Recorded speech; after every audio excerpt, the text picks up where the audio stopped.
Class 10 chapter number 2 science का ये chapter number 2 है, एसिड्स बेसिस एंड सॉल्ट्स।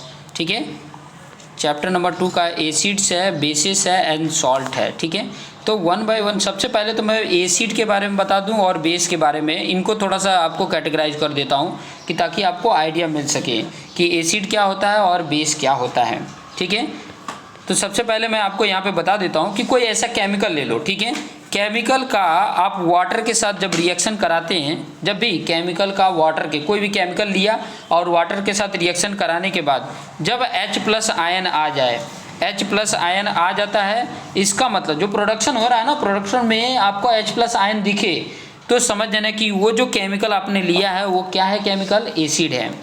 और अगर केमिकल का वाटर के साथ रिएक्शन कराए और OH- आयन आ गया, OH- आयन अगर आ गया तो वो केमिकल, जो ये केमिकल का वाटर के साथ रिएक्शन कराए, वो केमिकल क्या होगा, बेस होगा। मतलब जिनका वाटर के साथ रिएक्शन कराने पर उसका प्रोडक्ट जो H+ आयन आ जाए तो एसिड होगा और OH- आयन आ गया तो बेसिस होगा, बेस होगा। ठीक है, वो केमिकल की पहचान करने के लिए है कि केमिकल, अभी बेस का एसिड का डेफिनेशन लिखना रहे तो ऐसे लिख सकते हो, acid is which chemical react with water gives H+ ion is called as acid, या which chemical react with water and gives OH- ion, that chemical is called as bases. वो केमिकल क्या होगा, बेस कहलाएगा। जैसे अभी acid का example देख सकते हो, एसिड का एग्जांपल में H2SO4 है जिसको तेजाब भी बोला जाता है, सल्फ्यूरिक एसिड बोला जाता है। H2SO4 को सल्फ्यूरिक एसिड, रिपीट करके एक बार रिपीट इसलिए बता रहा हूँ कि ताकि आपको याद हो जाए। H2SO4 सल्फ्यूरिक एसिड होता है। एसिड ये ऐसा एसिड होता है जिसको तेजाब भी बोला जाता है। HCl hydrochloric acid, HNO3, H2CO3, H3PO4, ये सारे क्या हैं, एसिड के एग्जाम्पल हैं। अब वही बेस के एग्जाम्पल देख लीजिए। बेस के एग्जाम्पल में देखोगे तो NaOH, KOH, CaOH twice, MgOH twice, तो ऐसे कई सारे एग्जाम्पल, और भी एग्जाम्पल हो गए, इतने ही एग्जाम्पल नहीं, और भी एग्जाम्पल बेस के भी हो सकते हैं, एसिड के भी हो सकते हैं। जैसे यहाँ पे देख सकते हैं, जो मैंने डेफिनेशन में बोला था वही यहाँ पर आप देख सकते हैं। देखिए H2SO4 को वाटर के साथ रिएक्शन कराया गया तो क्या बना, H+ आयन और SO4 आयन, ये दोनों मिल के H2SO4 बनते हैं। तो देखिए H+ आयन और SO4 आयन बना, तो इसमें H+ आयन आया, मतलब ये एसिड है। यहाँ पर देख सकते हैं NaOH का जब H2O के साथ कराया गया तो NaOH + OH- आयन बना। तो OH- आयन जहाँ पे भी बने वो बेस होगा और जहाँ पे H+ आयन बने वो एसिड होता है। जैसे HCl का H2O से कराए तो H+ Cl- बना, H+ बना ना। HNO3 में भी H+ आयन आया। ये MgOH ट्वाइस में जब H2O से कराए तो Mg2 + OH- आयन आया। तो जब ऐसे आयन आते हैं, OH- आयन आते हैं तो बेस होगा और H+ आयन आते हैं तो एसिड होगा। कुछ और इम्पोर्टेंट पॉइंट देख सकते हैं, स्ट्रॉन्ग एसिड और वीक एसिड क्या होता है, स्ट्रॉन्ग बेस और वीक बेस क्या होता है। बहुत इंपॉर्टेंट पॉइंट है कि स्ट्रॉन्ग एसिड, स्ट्रॉन्ग बेस क्या होता है, वीक एसिड और वीक बेस क्या होता है। तो एग्जाम्पल यहाँ पे बताया है और मैं एक और तरीका बता देता हूँ। स्ट्रॉन्ग एसिड का मतलब होता है कि एसिड में वो बहुत ही ज़्यादा मतलब स्ट्रॉन्ग है। अगर वो एसिड को हम अगर यूज करते हैं, जैसे H2SO4 क्या है, स्ट्रॉन्ग एसिड है, मतलब इसकी अगर आगे और भी इससे रिलेटेड इंपॉर्टेंट पॉइंट बताऊंगा कि स्ट्रॉन्ग एसिड कैसे पहचानेंगे, कैसे पता करेंगे। HCl है, HNO3 है, ये सभी क्या है, स्ट्रॉन्ग एसिड है। ये एग्जाम्पल सिर्फ याद रखेंगे कि स्ट्रॉन्ग एसिड है। इससे रिलेटेड और भी इंपॉर्टेंट पॉइंट आगे जब फर्दर आप पूरा पढ़ेंगे तो आपको आइडिया मिलेगा। वैसे स्ट्रॉन्ग बेस क्या होता है, NaOH होता है, KOH होता है, NaOH और KOH होता है। तो ये एग्जाम्पल आप देख के आपको आइडिया मिल सकता है कि ये स्ट्रॉन्ग एसिड होते हैं और स्ट्रॉन्ग बेस होते हैं। वीक एसिड में H2CO3 और H3PO4 होता है। वही वीक बेस में देखोगे तो CaOH ट्वाइस और MgOH ट्वाइस होता है। तो ये दो एग्जाम्पल वीक बेस के हैं। अब यहाँ पर कुछ और चीज़ें देख सकते हैं, कुछ और चीज़ें इनको पहचानने के लिए मेन ये कंपैरिजन मैं बता रहा हूँ कि कैसे पहचानेंगे कि एसिड है या बेस है। और देख सकते हैं कि अगर एसिड है तो उसका टेस्ट कैसा होगा, सावर, खट्टा होगा।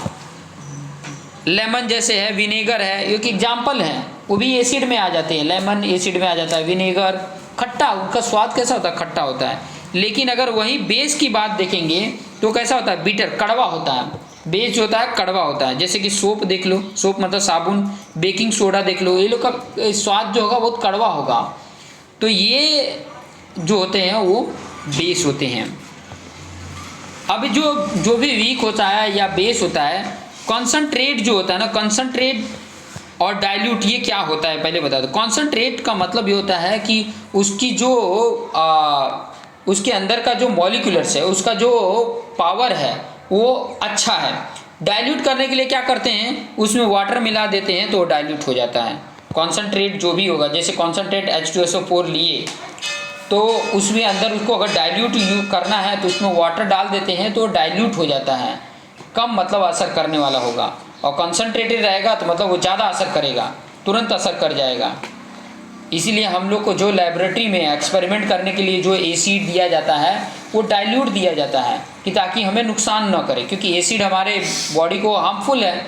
तो वो अगर डायरेक्ट हम कॉन्सनट्रेटेड यूज करेंगे तो एक छींटा भी हमारे ऊपर आया तो छेद कर देगा, होल कर देगा, या पूरा जला देगा।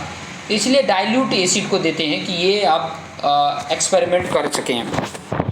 अब उसके बाद और कुछ आ जाता है इम्पॉर्टेंट पॉइंट, वो है इंडिकेटर। अभी इंडिकेटर क्या होता है ये देखिए। इंडिकेटर वो होता है जिसकी हेल्प ये पार्टिसिपेट नहीं करता है, उसके साथ तो एक्सपेरिमेंट में पार्टिसिपेट नहीं करता है, बल्कि ये ऐसा होता है कि उस केमिकल की बता देगा कि वो क्या है, एसिड है या बेस है, उसके अंदर पार्टिसिपेट नहीं करेगा। और वो कई तरीके से होते हैं, कई सारे इंडिकेटर होते हैं, जैसे आगे मैं बताऊंगा। इंडिकेटर आर दोज केमिकल, ये ऐसा केमिकल होता है, ये भी एक प्रकार का केमिकल ही है। अगर मैं बोलूं कि दुनिया में जो कुछ भी दिखता है सब केमिकल ही है, वाटर भी एक प्रकार का केमिकल ही है, सब कुछ केमिकल है, सब कुछ, ईच एंड एवरीथिंग सब केमिकल ही है। केमिकल का मतलब ये नहीं, केमिकल नाम सुनते हैं तो मतलब खराब चीज़ें ही होती है, नहीं, हर चीज़ें केमिकल है, दुनिया की हर चीज़ें केमिकल है। तो ऐसा केमिकल बोल रहा है, इंडिकेटर ऐसा केमिकल है which helps to detect nature of the chemical, जो नेचुरल केमिकल हैं, ठीक है, उसका नेचर बता देता है। जो भी केमिकल है या अदर केमिकल है उसका नेचर बता देता है, ये ऐसा केमिकल है, ये केमिकल उसके साथ रिएक्शन करके उसका नेचर बता देगा कि वो एसिड है या बेस है या क्या है, ठीक है। जैसे कि वो केमिकल क्या है, वो केमिकल जैसे कि लिटमस है, लिटमस पेपर आता है, पेपर भी एक प्रकार का केमिकल ही है। तो लिटमस पेपर ब्लू कलर का होता है, रेड कलर का होता है, और उसकी हेल्प से कैसे वो बता सकते हैं उसके नेचर को, जो केमिकल की चेक करना है मुझे, तो ये वाला केमिकल की हेल्प से कैसे उसका नेचर बताएंगे। टर्मरिक आपको पता है, हल्दी हमारे घरों में जो यूज होता है, ये भी एक प्रकार का क्या है, इंडिकेटर है, जिसकी हेल्प से हम कोई भी केमिकल होगा उसको हम बता सकते हैं कि ये एसिड है या बेस है। फेनाप्थलीन भी एक प्रकार का केमिकल है, जिसकी यूज से कोई भी केमिकल की पहचान करा सकते हैं, नेचर उसका बता सकता है कि ये एसिड है, ये केमिकल है। और एक होता है मिथाइल ऑरेंज। ये 4 प्रकार के इंडिकेटर है, और भी इंडिकेटर होते हैं, ये 4 इंडिकेटर हैं जिनकी हेल्प से कोई भी केमिकल का हम नेचर बता सकते हैं कि वो एसिड है या बेस है। अब कैसे, वो आगे हम देखेंगे कि कैसे वो पता करेंगे कि वो एसिड है या बेस है, वो आगे मैं आपको यहाँ पर बता देता हूँ। जैसे देखिए, पहला मैंने क्या बोला था, लिटमस पेपर आता है, ठीक है, आप मार्केट में जाओगे स्टेशनरी पे भी मिल जाएगा, ठीक है। तो लिटमस पेपर आता है, 2 कलर का आता है, एक तो ब्लू कलर का आता है, एक रेड कलर का आता है। तो अगर केमिकल में, देखो ध्यान से समझना, अगर केमिकल जो भी है, जो केमिकल आपने लिया है, ठीक है, उस केमिकल में अगर आप ब्लू पेपर डालते हो, ब्लू पेपर उसमें ऐसे लगाते हो, तो ब्लू पेपर लगाते हो केमिकल में, ये जो भी केमिकल होगा, यहाँ तो एसिड लिखा हुआ है, लेकिन ब्लू के अगर पेपर डालते हो, अगर वो रेड कलर हो जाता है, वो पेपर जो है, जैसे केमिकल में डाले और पेपर को निकाले तो जितना पोर्शन वो केमिकल उसके ऊपर आया वो रेड कलर हो गया, उतना पार्ट क्या हो गया, पेपर जो था वो रेड कलर हो गया। तब वो केमिकल, जिस केमिकल में डाले हो वो केमिकल एसिड होगा, तब वो केमिकल क्या होगा, एसिड होगा। अगर मान लो कि उसमें ब्लू पेपर डाले, कोई चेंज नहीं आया मतलब एसिड तो नहीं है, ये फिक्स हो गया। अगर मान लो कोई केमिकल लिए और रेड पेपर डाले उसके अंदर और वो ब्लू कलर हो गया, ब्लू कलर हो गया, तब वो जो केमिकल होगा वो केमिकल क्या होगा, बेस होगा। वो केमिकल क्या बता देंगे कि ये केमिकल क्या है, बेस है। ठीक है, अब ये इंडिकेटर से, ये इंडिकेटर जो भी है चारों आगे बताऊंगा, चलो कोई बात नहीं। ये इंडिकेटर का एक चीज़ है कि उसमें ये नहीं बताएगा कि वो स्ट्रॉन्ग एसिड है या वीक एसिड है, या स्ट्रॉन्ग बेस है या वीक बेस है, ये नहीं बताएगा। ये सिर्फ ये बता देगा कि ये एसिड है या बेस है, लेकिन कौन ज़्यादा स्ट्रॉन्ग है, कौन कम स्ट्रॉन्ग है, कौन ज़्यादा स्ट्रॉन्ग मतलब बेस है, कौन वीक बेस है, ये नहीं बता पाएगा। लेकिन ये बता देगा कि ये एसिड है या बेस है, ये आपको बता देगा। दूसरा है टर्मरिक, हल्दी लेना। हल्दी आप जो यूज करते हो घरों में हल्दी, वो लेके भी चेक कर सकते हो कि जो यूज करने वाले केमिकल, वो केमिकल एसिड है या बेस है। तो उसके लिए क्या करोगे, जो केमिकल होगा उसमें अगर हल्दी डालोगे तो अगर कोई कलर चेंज नहीं होता है, अगर कलर चेंज नहीं हो रहा है तो समझना एसिड है। अगर कलर चेंज हो रहा है, रेड कलर हो गया, अगर मान लो हल्दी डाले उसमें केमिकल में और रेड कलर हो गया, तब वो क्या होगा, बेस होगा। तब वो क्या होगा, बेस होगा। कोई केमिकल लिया उसमें हल्दी डाला, कोई कलर चेंज नहीं हो रहा है, ये कलर से ही पहचानते हैं, इसमें कलर से ही मेन है, कलर से हम एसिड बेस बता देते हैं। तो अगर कलर चेंज नहीं हो रहा है, हल्दी डाले उस केमिकल में और कलर चेंज नहीं हुआ हल्दी डालने पे, टर्मरिक डालने पे, तो समझ लेना एसिड है। और अगर कलर क्या हो जा रहा है, रेड कलर हो गया, अगर कलर रेड कलर हो गया तो समझ लेना वो बेस है। जैसे कि साबुन का घोल लेना और उसमें हल्दी डालना, देखना लाल कलर हो जाएगा, और जब लाल कलर हो गया तो समझना वो बेस है, क्योंकि सोप जो होता है, सोप का घोल जो है वो सोप क्या है, आपका बेस है। नेक्स्ट फिनाप्थलीन। फिनाप्थलीन जो है अगर केमिकल में डालते हो, फिनाप्थलीन और कोई केमिकल है उसमें फिनाप्थलीन की 2-4 बूंदे डाल दिए, अगर कलर चेंज नहीं हुआ तो समझ जाना क्या है, एसिड है, समझ जाना एसिड है। और उसमें आपने डाला और कलर पिंक हो गया, पिंक कलर हो गया, तब बेस है। पिंक कलर हो गया तो बेस है। फिर एक आ जाता है indicator methyl orange. Methyl orange अगर एसिड के में डालोगे तो रेड कलर हो जाएगा और बेस में डालोगे तो येलो कलर हो जाएगा। ठीक है, येलो कलर हो जाएगा। समझ में आ गया? तो ये आप देख सकते हैं, ये ऊपर से पहले वाले में ब्लू पेपर एसिड के लिए, रेड पेपर बेस के लिए, कलर चेंज हो जाते हैं, रेड से ब्लू हो गया या ब्लू से रेड हो गया, ब्लू से रेड हो रहा है, ब्लू से रेड हो गया तो एसिड, रेड से ब्लू हुआ, जो हुआ ब्लू हुआ, बी से बेस, ये याद रखोगे तो आ जाएगा। हल्दी डाले नो चेंज, एसिड, चेंज हुआ रेड कलर हो गया बेस। फिनाप्थलीन डाले नो चेंज, एसिड, और रेड पिंक कलर हो गया तो बेस। मिथाइल ऑरेंज डाले रेड कलर हो गया तो आपका एसिड, और येलो कलर हो गया तो बेस। ठीक है, जैसे कि आपने एप्पल लिया, माई एप्पल इज रेड कलर है, एंड बनाना इज येलो, ये तो एग्जाम्पल है। ठीक है, क्यों हुआ तो अलग चीज़ है। अभी आ जाते हैं, अदर इंडिकेटर भी होते हैं, जैसे कि जिससे कि हम ऑर्डर मतलब स्मेल से बता सकते हैं, उसको सूंघ के बता सकते हैं कि एसिड है या बेस है। सूंघ के, स्मेल करके, स्मेल के द्वारा भी बता देते हैं कि एसिड है या बेस है। तो वो भी कुछ इंडिकेटर होते हैं। वो इंडिकेटर यहाँ पर जिक्र नहीं किया गया है, लेकिन बस जानते रहें कि स्मेल उसके ऑर्डर से भी बता सकते हैं कि उसकी स्मेल जो आ रही है उसके बेस पे भी बता देंगे कि एसिड है या बेस है। टेस्ट पता चल गया, टेस्ट अगर खट्टा है, सॉर है तो एसिड होगा, और बिटर कड़वा है तो बेस होगा। फिर उसके बाद से कलर से बता दिया। ठीक है, एक और आता है इंडिकेटर जिसको बोला जाता है यूनिवर्सल इंडिकेटर, बहुत इंपॉर्टेंट है। ठीक है, ये आप मार्केट पे स्टेशनरी पे जाओगे तो आपको पीएच पेपर मिल जाएगा, तो पीएच पेपर ही यूनिवर्सल इंडिकेटर है। यूनिवर्सल इंडिकेटर वर्ल्ड में कहीं पर भी जाके कोई भी को चेक करके बता सकते हो कि ये एसिड है या बेस है। कैसे, वो चीज़ें बताने वाला हूँ। ये एक ऐसा इंडिकेटर होता है पीएच पेपर जो क्या बता देता है कि एसिड है या बेस है, उसके साथ साथ ये भी बता देता है कि वो कितना स्ट्रॉन्ग है या कितना वीक है। बेस में है तो कितना स्ट्रॉन्ग बेस है या कितना वीक बेस है। तो उसमें क्या होता है ना, एक कलर की पट्टी बनी रहती है, कलर की पट्टी बनी होती है, 1 से लेके 14 तक कलर की पट्टी बनी रहती है, अलग अलग कलर की। वो पीएच पेपर होता है, उसके अलग अलग पट्टी बनी रहती है, उसके अंदर बहुत सारे पेपर रहते हैं। एक तो पीएच पेपर लोगे तो उसके ऊपर कलर की पट्टी रहती है और मार्किंग किया रहता है, 1 2 3 4 5 अलग अलग कलर के नंबर उसको लिखे रहते हैं, और उसके अंदर कई सारी पेपर होते हैं। अब मान लो कि कहीं अपने वाटर को ही चेक करना है, अपने वाटर लिए और उसमें एक पेपर को डाले और उसको निकाले और उसका कलर मैच करो कि कौन से नंबर के साथ मैच हो रहा है।